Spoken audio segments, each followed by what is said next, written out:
नमस्कार, जय हिंद। स्वागत है आपका सत्या एकेडमी पर और आप देख रहे हैं प्रॉफिट और लॉस का ये छठा भाग। आज हम बात करेंगे डिस्काउंट पे। डिस्काउंट होता क्या चीज़ है? डिस्काउंट लाइक एज क्या बोल सकते हैं उसको, लुभावनी चीज़ें होती है डिस्काउंट। दुकानदार या व्यापारी को जितना प्रॉफिट आपसे लेना है वो उस प्रॉफिट को लेगा, चाहे जिस तरीके से लेगा। आपको क्या करेगा प्रॉफिट और आपने ये रियल लाइफ में फील किया होगा कि जब आप कहीं पे कुछ ख़रीदारी करने के लिए जाते हो, शॉपिंग करने के लिए जाते हो, तो आप देखते हो कि वहाँ पे डिस्काउंट का सेल लगा हुआ है, 50% डिस्काउंट चल रहा है। इसका मतलब क्या है कि आपको जो उसका कॉस्ट प्राइस है उस पर उसने डिस्काउंट दे रखा है, यानी जो उस थिंग्स या मटेरियल की जो प्राइस रहेगी उसके अकॉर्डिंग आपको छूट मिलेगा। डिस्काउंट का मतलब छूट मिलेगा।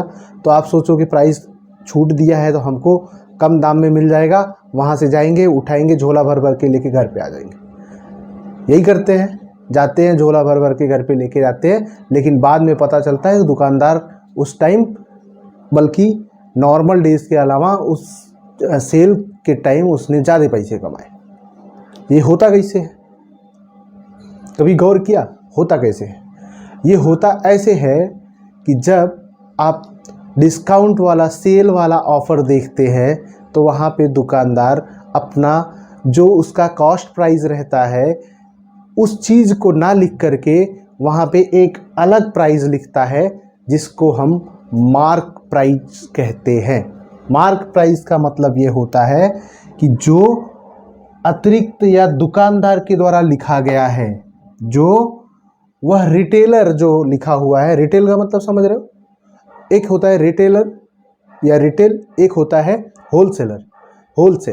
होलसेल जहाँ से वह रिटेलर सामान लेके आता है कम दाम पे और अपने यहाँ उचित दाम पे या उचित लाभ लेके, प्रॉफिट लेके वह फिर से किसी को बेचता है, यानी आम पब्लिक को बेचता है, तो वो रिटेलर होता है। तो क्या किया उसने, दुकानदार ने, शॉपकीपर ने होलसेल में सामान उठाया और वहाँ से उस सारे सामान का टैग या प्राइस चेंज करके एक अलग टैग लगा दिया या अलग प्राइस बना दिया, जिसको हम मार्क प्राइस कहते हैं। क्या कहते हैं? Marked price. मार्क्ड प्राइस का मतलब है अंकित मूल्य, जो अतिरिक्त या मतलब दुकानदार ने खुद से सामान पे वो दाम या प्राइस लिखा है, इस चीज को हम अंकित मूल्य कहते हैं। राइट? ये चीज समझ में आ गया। और सेल प्राइस तो आपको मालूम है, विक्रय मूल्य। जिस मूल्य पर या जिस दाम पर उस वस्तु को बेचा जाता है उसे उस वस्तु का विक्रय मूल्य कहते हैं, या उसे उस मटेरियल का सेल प्राइस कहते हैं। राइट? ये क्लियर हुआ। तीसरा चीज कॉस्ट प्राइस। ये कॉस्ट प्राइस जो है, यह दुकानदार जहां से लिया होलसेल में जिस दाम में खरीदता है वह उसका कॉस्ट प्राइस होता है, यानी वह उसको, दुकानदार को कितना हिट हुआ है वह पैसा, यानी दुकानदार की जेब से कितना पैसा गया है, यह कॉस्ट प्राइस है। और ये जो सेल प्राइस है, आपके जेब से कितना पैसा गया है, ये सेल प्राइस है। और प्रॉफिट किस पे मिलता है दुकानदार को? सेल प्राइस से। सेल प्राइस जितना अधिक होगा दुकानदार को प्रॉफिट उतना अधिक होगा। राइट? दूसरी चीज, ये तो हो गया मार्क प्राइस, सेल प्राइस और कॉस्ट प्राइस। अगर आप दुकान में जाते हैं और आपको वहां पे छूट नाम की चीज या डिस्काउंट नाम का कीड़ा आपको वहां पे दिखता है, इसका मतलब क्या है? इसका मतलब यह है कि वह आपके बाबू सोना को बहकाने के लिए वहां पे लिखा गया है, क्योंकि आपके बाबू सोना का दिमाग कहाँ है? यहाँ नहीं, वो आपका दिमाग यहाँ है, आपको दिमाग लगाना है। इसलिए ये क्लास लेना जरूरी है, आपको पढ़ना समझना जरूरी है। कैसे? देखिए, यहाँ पे जो ये छूट की बात करते हैं, छूट की बात इस कॉस्ट प्राइस पर नहीं होती है। हमेशा छूट या डिस्काउंट की बात जो की जाती है वह मार्क प्राइस पर की जाती है, अंकित मूल्य पर की जाती है। दुकानदार कभी भी अपने सेल प्राइस को हिलाना नहीं चाहेगा। दुकानदार कभी भी अपने सेल प्राइस को नहीं हिलाएगा। हिलाएगा किसको? इस चीज को, मार्क प्राइस को। मार्क प्राइस को हिलाएगा, क्योंकि कॉस्ट प्राइस उसका हिल नहीं रहा है। जो थोक में उसने या होलसेलर से जो खरीदा था वो दाम तो चेंज होने वाला नहीं है, इसलिए वह इसको चेंज करेगा, फिर आपको डिस्काउंट देगा और फिर से वही विक्रय मूल्य या वही सेल प्राइस अथवा जितना वह चाहेगा सेल प्राइस, कभी कभी एक्स्ट्रा भी आपको सेल प्राइस मार्क प्राइस रख के उस पर डिस्काउंट देके एक्स्ट्रा सेल प्राइस में आपको बेच देता है। तो आप सोचते हो कि मुझे प्रॉफिट हुआ है, यानी मुझे पैसा कम देना पड़ा है। ऐसा नहीं है, उसे उसका विक्रय मूल्य आप देकर आए हो। क्या देकर आए हो? उसका जो सेल प्राइस है, जो उसने चाहा था, वो आप दे के आए हो। ठीक है, तो ये सब चीजें जो होती है, ये दुकानदार की चीजें होती है। दुकानदार एक सेट करता है कि हमें किस चीज पर कितना छूट देकर, डिस्काउंट देकर कितना प्रॉफिट कस्टमर से या ग्राहकों से निकालवाना है। ठीक है, आई बात समझ में? ये जो छूट होता है हमेशा अंकित मूल्य यानी discount equal to mark price minus sale price, वही तो छूट होगा। सेल प्राइस जो अंकित मूल्य होगा उसमें से सेल प्राइस निकालेंगे, जो बचेगा वो छूट होगा। बोलेंगे हाँ, दुकानदार बोलेगा हम इतना आपको छोड़ दे रहे हैं, इतना छोड़ दे रहे हैं, आप इतना मत दो मुझे। तो कस्टमर क्या बोलेगा, अच्छा इतना मुझे नहीं देना पड़ रहा है तो ये मेरा प्रॉफिट है, यानी मुझे इससे फायदा है, मैं यहीं से सामान खरीदूंगा। राइट, यानी कि जो उसका टैग पे आपने देखा होगा, कोई भी मटेरियल है, मर्चेंडाइज, आप कपड़े पकड़ लीजिए, जो गारमेंट है उस पर एक टैग लगा रहता है इस तरीके से। इस टैग पर एक बारकोड रहता है जिसे ईएन नंबर भी बोलते हैं, यूरोपियन आर्टिकल नंबर उसको बोला जाता है।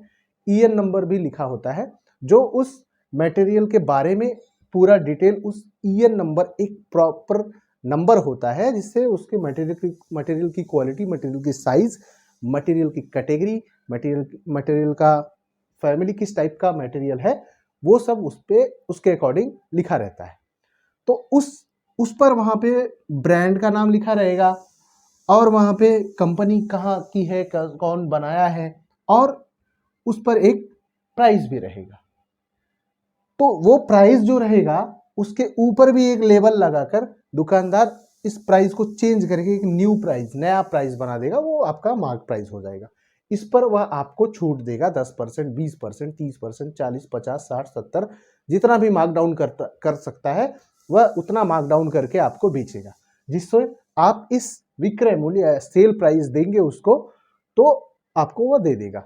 यानी विक्रय मूल्य, अंकित मूल्य में से विक्रय मूल्य या सेल प्राइस घटाएंगे, मार्क प्राइस में से आप विक्रय मूल्य या सेल प्राइस घटाएंगे तो आपको डिस्काउंट या छूट मिलेगा। राइट, ये था। इसी तरह से डिस्काउंट परसेंटेज अगर आपको निकालना है तो परसेंटेज डिस्काउंट के लिए समझ लीजिए जो मार्क प्राइस है, जैसे आपने प्रॉफिट एंड लॉस में देखा था, प्रॉफिट लॉस या प्रॉफिट परसेंटेज या लॉस परसेंटेज इक्वल टू होता था प्रॉफिट या loss upon sale price into 100। तो यहाँ सेल प्राइस के जगह पे केवल अंकित मूल्य या मार्क प्राइस लिख दिया गया है। क्या लिख दिया गया है? मार्क प्राइस या अंकित मूल्य लिख दिया गया है, बाकी और कुछ नहीं करना है। सबसे पहले आपको किसी सामान, किसी पार्टिकुलर चीज पे कितना डिस्काउंट मिल रहा है अथवा कितना छूट मिल रहा है, उस छूट को आप पकड़ लेंगे। प्रॉपर छूट में जो उसका मार्क प्राइस है उसका भाग दे देंगे और 100 का गुणा कर देंगे, तो आपको डिस्काउंट परसेंटेज मिल जाएगा। राइट, यहां तक क्लियर है? अब इसके रिकॉर्डिंग कुछ सवाल देखते हैं। सवाल यह कह रहा है, सवाल से आपको पूरी तरह से समझ में आ जाएगा, ध्यान से देखिए।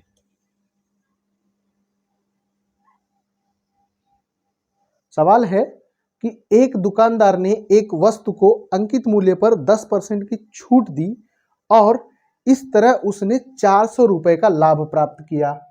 अंकित मूल्य पर यानी मार्क प्राइस पर उसने 10% की छूट दी, डिस्काउंट दिया और 400 रुपए प्रॉफिट मिले उसको।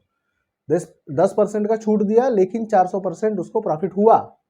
फिर वह बोल रहा है कि यदि उसने वह वस्तु 20% की छूट पर बेची होती तो उसे 330 रुपए का लाभ प्राप्त होता। कितना? अगर वह उसे 20% का डिस्काउंट देता तो 330 रुपए का प्रॉफिट होता।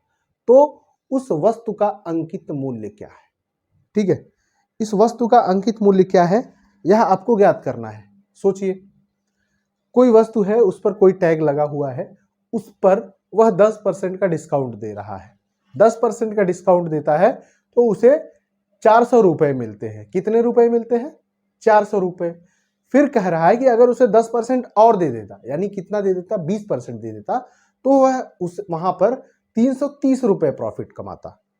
ठीक है, मार्क प्राइस चेंज नहीं हो रहा है। यहाँ पे बोल रहा है कि मार्क प्राइस सेम है, यानी अंकित मूल्य सेम है। यहाँ पर जब वो उसने 10% दिया तो 400 रुपए मिला, तथा फिर 10% बढ़ा के यानी 20% अगर देता तो उसे 330 रुपए मिलते। यानी इस 20 और 10 के बीच में, जो पहले 10 दिया और बाद में 20 दिया, इन दोनों के बीच का गैप कितना है? 10% का है। यही होगा ना, 20 और 10 के बीच का गैप है 10%, राइट। और इस 10% की वैल्यू क्या है? आपने जब 10 में बेचा, तो 400 रुपए का प्रॉफिट लिया, लेकिन 20 में 20% छूट दिया। आपने जब 10% छूट दे के बेचा तो 400 मिला, 20% छूट दे के बेचा तो 330 मिला। यानी अगर 10% और बढ़ा के छूट देंगे तो यहां उसको 70 रुपए का और कम प्रॉफिट होगा। यानी इस 10% की वैल्यू कितनी है?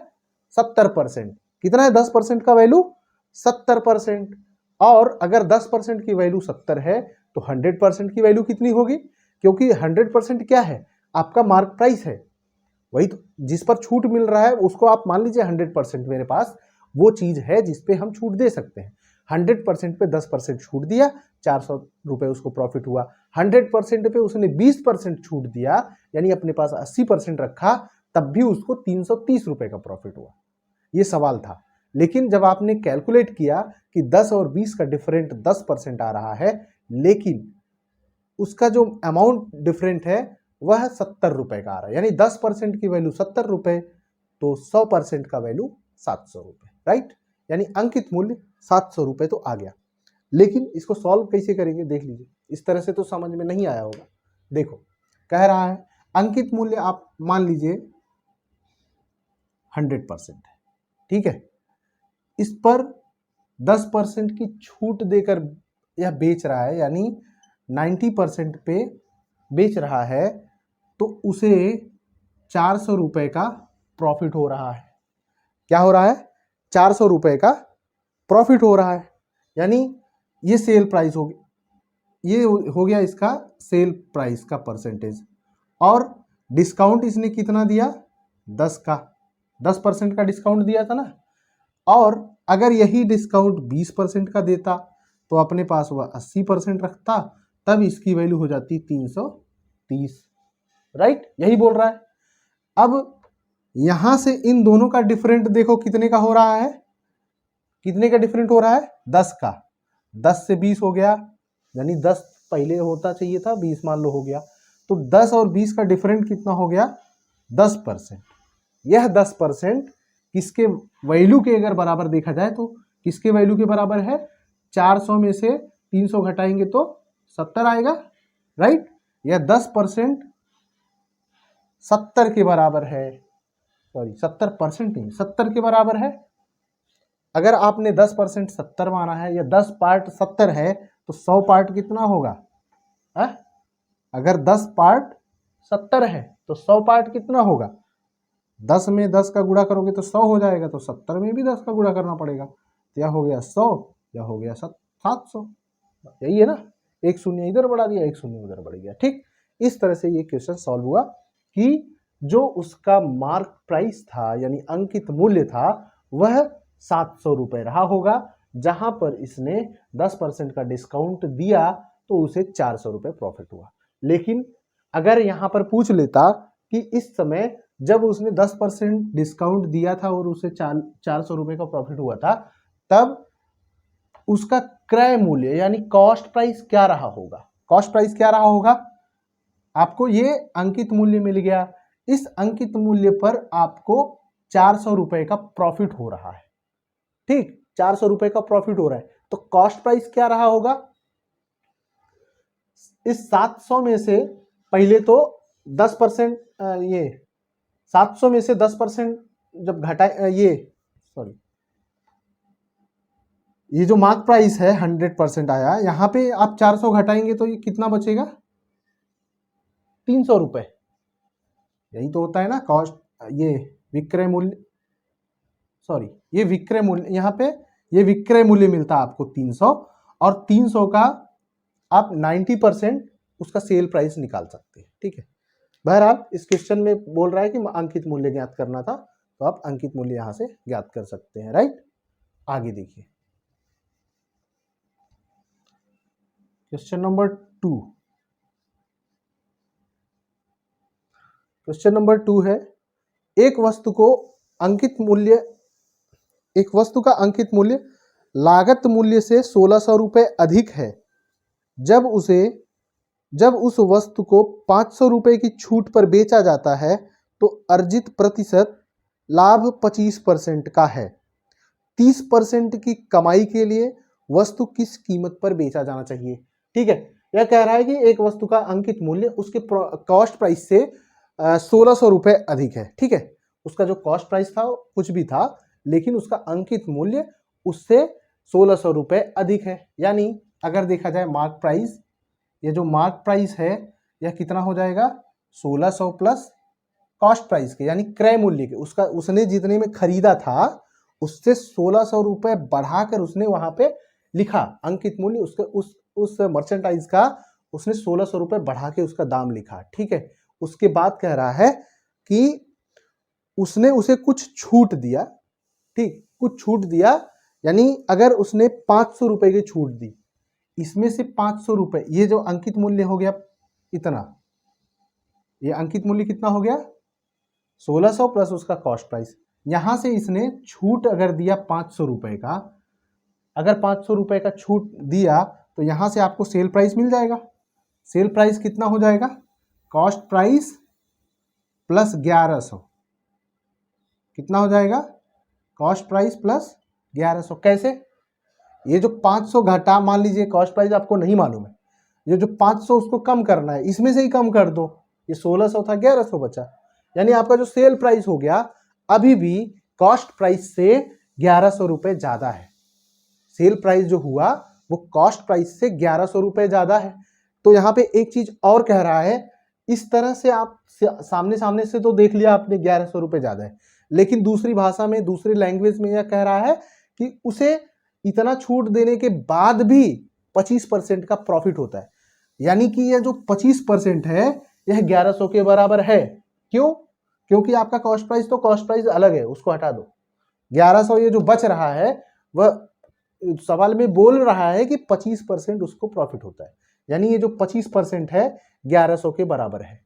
अब फिर कह रहा है उसे 30% का प्रॉफिट कमाना है, यानी इस कॉस्ट प्राइस का 30% उसको प्रॉफिट कमाना है। तो कितने में बेचेगा? मान लीजिए कॉस्ट प्राइस को 100 आप मान लो। ठीक, कॉस्ट प्राइस को 100 मान लो, तो अपने से उसको अगर 30% एक्स्ट्रा लेना है तो बेचना कितने में पड़ेगा? सेल प्राइस कितने में बेचना पड़ेगा उसको? यानी सेल प्राइस कितना रखना पड़ेगा? 130%। कितना करना पड़ेगा? 130%। तभी तो उसको अपने से ज्यादा मिलेगा, तभी तो उसको 30% का प्रॉफिट होगा।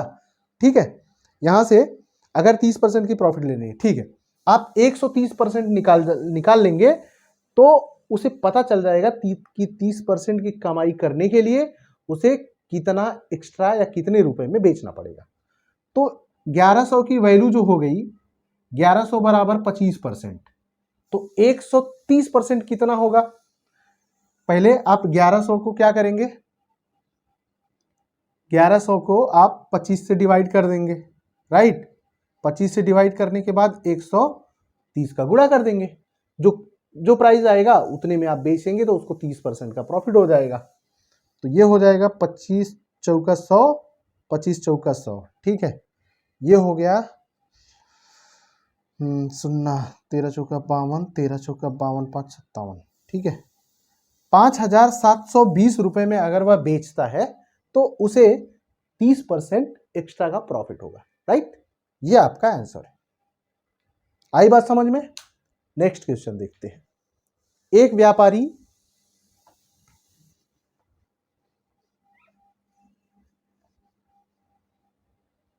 एक बिजनेसमैन अपने एक व्यापारी अपने माल को अंकित मूल्य के 10% छूट पर बेचता है।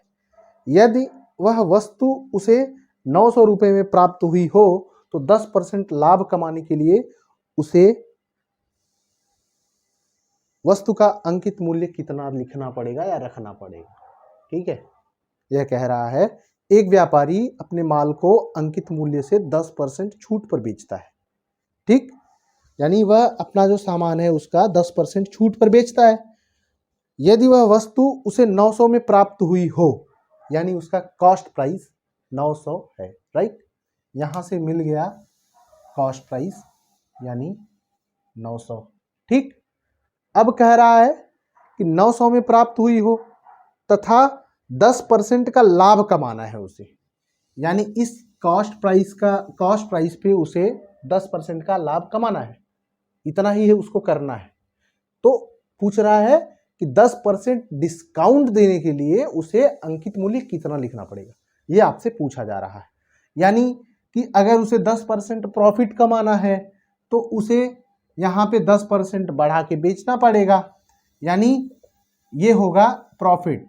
राइट, ये प्रॉफिट होगा। तो सेल प्राइस क्या हो जाएगा, आपको सेल प्राइस कितना मिलेगा, 900 का 10%, 900 का 10% कितना हो जाएगा, 900 का 10% यानी 900 का 110%। अगर प्रॉफिट 10% ले रहा है, सेल प्राइस इसको आपने 100% माना है, अगर यह 100% है, प्रॉफिट आपको 10 लेना है, तो सेल प्राइस आपको 110% रखना पड़ेगा।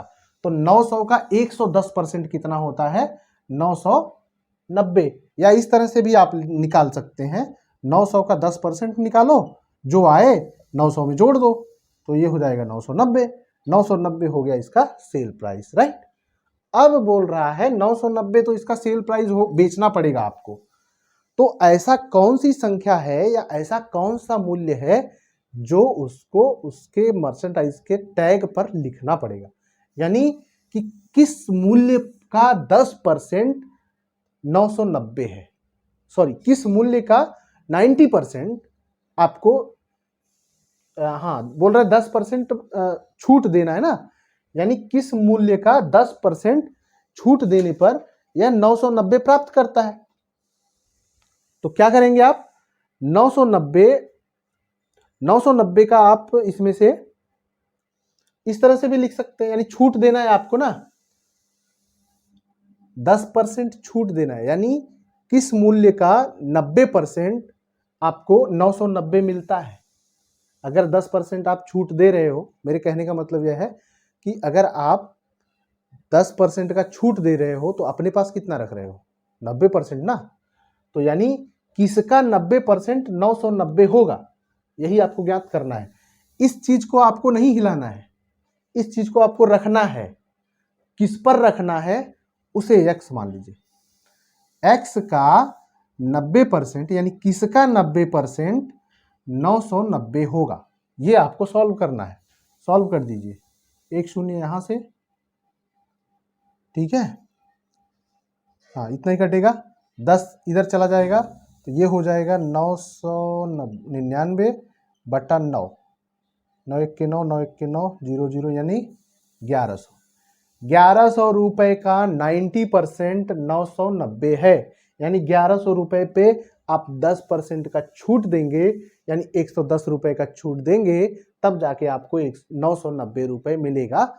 यानी यहां से आप 10% का प्रॉफिट भी लेंगे और 10% का छूट भी देंगे। राइट, आई बात समझ में। क्या किया हमने, फिर से देखो, कॉस्ट प्राइस कहा है 900 रुपए है, उस पर हमें प्रॉफिट 10 रुपए लेना है, 10% लेना है। तो 900 का हमने 10% निकाला, 90 आया, तो इस 900 में ऐड करके यानी 990 उसका सेल प्राइस बना दिया। इस सेल प्राइस को नहीं हटाना है हमको, इस सेल प्राइस के अकॉर्डिंग हमको कितना पैसा और अधिक बढ़ा के लिखना पड़ेगा कि हमें सेल प्राइस 990 मिल जाए। कितना करने पर, 10% छूट करने पर। क्या करने पर, यानी इस 990 रुपए पे 990 रुपए हमको मिलना है, किस प्राइस पे लिखें कि हमें उस प्राइस पे 10% छूट दूं तो हमें 990 मिल जाए। तो यहां से हमने क्या किया, जब 10% आपको छूट देना है तो अपने पास 90% रखना पड़ेगा। तो ये किस चीज का 90% 990 है? x का 90% मान लीजिए 990 है, तो इसको सॉल्व किया हमने, 1100 रुपए मिल गया, राइट। ठीक,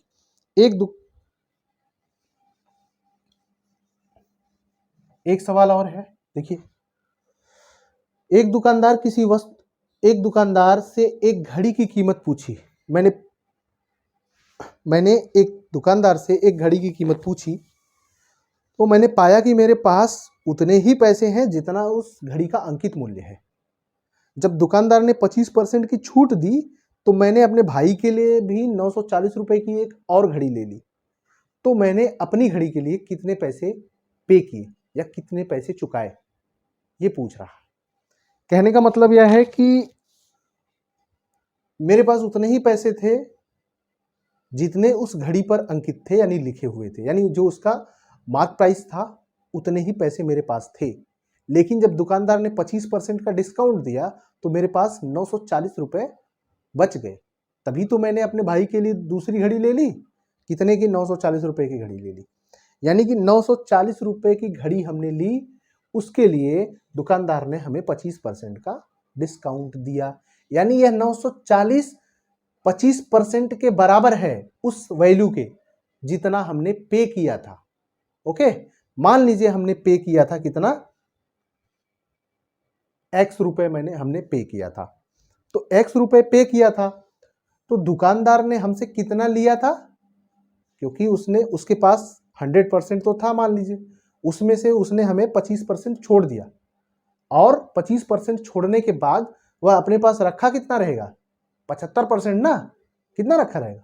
75%। और वह 75% जो है रखने के बाद, यानी अगर कहा जाए वह जो 25% है वह कितना है? 940 रुपए। अगर दुकानदार ने 940 जो रुपए दिया था, या 940 किसके बराबर है? 25% के बराबर है। यानी कहने का मतलब यह है कि दुकानदार 25 पार्ट, अगर किसी 100 पार्ट को डिवाइड किया जाए 25 पार्ट में, तो 25 पार्ट उसने छोड़ दिया, 75 पार्ट अपने रख लिया, और हमने 75 पार्ट ही उसको दिया। तो यानी 75 पार्ट की वैल्यू निकालनी है इस 940 के अकॉर्डिंग, जबकि कह रहा है कि 940 25% के बराबर है। यानी 940 में हमने 25 का भाग दे दिया, तो एक पार्ट की वैल्यू 1% की वैल्यू आ जाएगी। हमें 75% की वैल्यू चाहिए, क्योंकि हमने 75% उसको पे किया, तभी तो 25% छोड़ा। बस हल कर दीजिए। 25 तिया 75, 3 शून्य शून्य, 3 चौक 12, 3 9 27, 1 28। बस सवाल खत्म। 2820 रुपए में मैंने उस घड़ी को खरीदा, और 940 रुपए बचा था जो कि हमने दूसरे घड़ी खरीदा। अगर पूछा जाए कि उस घड़ी का अंकित मूल्य क्या रहा होगा, तो ये था उसका अंकित मूल्य। जोड़ दीजिए, 3760 उसका अंकित मूल्य था, मार्क प्राइस। ये भी पूछा जा सकता है, ठीक है, ये भी ध्यान दो। ये पूछा उसने कि हमने कितना पे किया, ये है उसने छूट कितना दिया, और ये है उस पर लिखा क्या था, यानी मार्क प्राइस या अंकित मूल्य। चलो एक सवाल और। इस तरह के जो सवाल है ना, इनको सिर्फ समझने की कोशिश कीजिए, दिमाग को जिंदा करो और उसे एक जगह पे फोकस करो, फिर आप सवाल को या मैथ की मैजिक को समझ पाओगे। मैथ की मैजिक समझने के लिए ना, मतलब मैथ समझने के लिए तुम्हें हिमालय जाने की जरूरत नहीं है। यहीं खड़े होके दिमाग को आप एक पॉइंट पे आप फोकस करके सॉल्व कर सकते हो। बस सवाल को पढ़ते समय दिमाग में वो फिगर चलना चाहिए, ठीक है। चलो देखते हैं। एक दुकानदार किसी वस्तु पर लागत मूल्य से 50% अधिक मूल्य रखता है। यदि वह अपने ग्राहकों को 30% की छूट दे, तो उसे कितने प्रतिशत का लाभ होगा? ठीक है, इस टाइप के जो सवाल होते हैं ना, बहुत सिंपल होते हैं।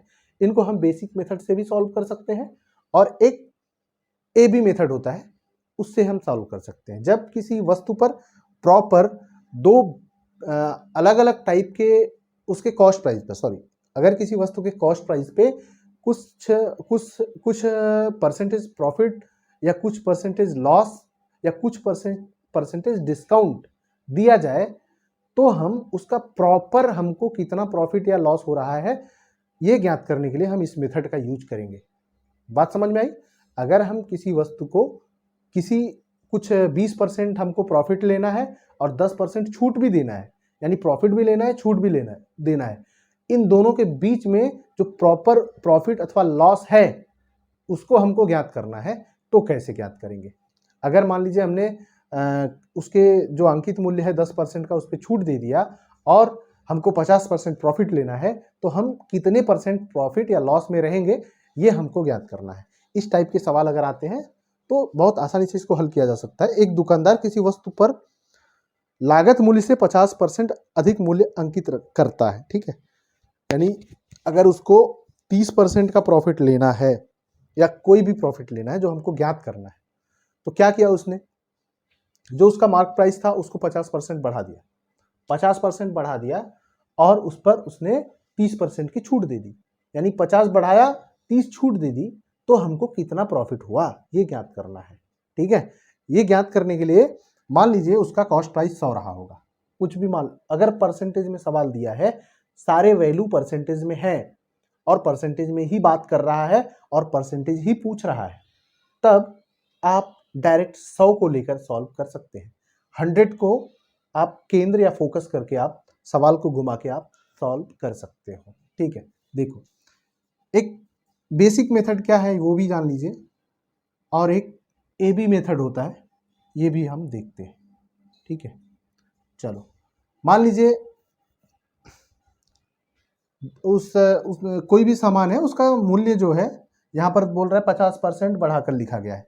मान लीजिए उसका प्रॉफिट प्राइस 100 रुपये रहा हो, ठीक है, 100 रुपये उसका प्रॉफिट रहा हो या कॉस्ट प्राइस या क्रय मूल्य या लागत उसका 100 रुपये रहा हो, इस पर कह रहा है 50% बढ़ाकर लिखा है उसने, तो यहाँ पे उसका अंकित मूल्य क्या होगा, ये हो गया cost price, right, cost price हो गया। ये अंकित मूल्य कह रहा है 50% बढ़ाकर लिखा, 50% बढ़ाकर लिखा, तो 100 का 50% कितना होगा, यानी 100 का 50% कितना होगा, 50 होगा, और बढ़ा के लिखा है यानी 100 को 150 उसने लिख दिया है। कितना लिख दिया है, 100 को 150 लिख दिया है। अब कह रहा है इस पर उसे 30% की छूट देनी है।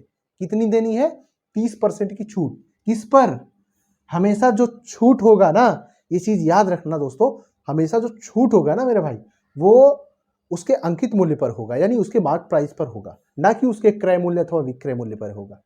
ठीक ना, समझ में आई बात? 50% बढ़ाने का मतलब 150 रुपए हो गया। अब यहां से उसको 30% कम करना है, इस मार्क प्राइस से कम करना है। कितना, 30%, 30% इसको माइनस करना है। यहां पे प्लस किया था, यहां पे माइनस करना है। तो 150 का 30% कितना होगा, कितना होगा, 15 3 45, कितना होगा, 45 होगा। यानी कि अब उसको 45 रुपए माइनस करके बेचना पड़ेगा। अगर वह 30% का छूट दे रहा है, यानी 150 का 30% होता है 45 रुपए, तो 150 में 45 रुपए कम करके उसको बेचना पड़ेगा। 150 में 45 रुपए कम करेगा तो यह होगा 105, जो कि कहलाएगा sale price, right, sale price. आपसे पूछ रहा है कितना परसेंटेज प्रॉफिट अथवा लॉस होगा, तो निकाल लीजिए। ये था कॉस्ट प्राइस, यहां मिल गया आपको सेल प्राइस, तो सेल प्राइस में से कॉस्ट प्राइस घटाएंगे, बचेगा 5, जो कि 5 100 का कितना परसेंट है, 5 100 का 100 5% है। कितना है, 5 जो है वो 100 का सिर्फ 5% है। अगर ये चीज प्रॉफिट में ये चीज अगर प्लस में आया तो प्रॉफिट होगा, अगर लॉस में माइनस में आया तो लॉस होगा। यहां पर भी आप सॉल्व करते हैं कॉस्ट प्राइस और सेल प्राइस में, तो सेल प्राइस से कॉस्ट प्राइस घटाते हैं। अगर यहां कम होता तो माइनस में आता, तो ये आंसर आपको माइनस में मिलता। ठीक है, लॉस होता तो लॉस मिलेगा, प्रॉफिट होगा तो प्रॉफिट मिलेगा, यानी 5% का क्या होगा, प्रॉफिट होगा। चलो AB मेथड से क्या है, AB मेथड से यह है कि पहले जो हमने कॉस्ट प्राइस पे जितना बढ़ाया है उसको पॉजिटिव में लिखेंगे, यानी बढ़ाया कितना 50 बढ़ाया, फिर घटाया कितना 30 घटाया और माइनस करेंगे और दोनों का आपस में गुणा कर देंगे, या इसे लिखेंगे 50 गुणे 30 बटा 100 शून्य शून्य। यह कितना हो गया, 50 में से 30 घटेगा 20 माइनस 5 तिहाई 15, 20 में से 15 घट गया 5। अगर यह प्लस में आता है तो पॉजिटिव या लाभ या प्रॉफिट, अगर माइनस में आता है तो नेगेटिव यानी लॉस या हानि। ठीक है, ये होगा, ये है परसेंटेज। आप इससे भी निकाल सकते हैं, सेकेंडों में इससे निकल जाएगा, और इससे थोड़ा आपको समझना पड़ेगा, लेकिन ये अगर समझ में आ गया तो इसकी कोई जरूरत नहीं। ठीक है, चलो एक सवाल है,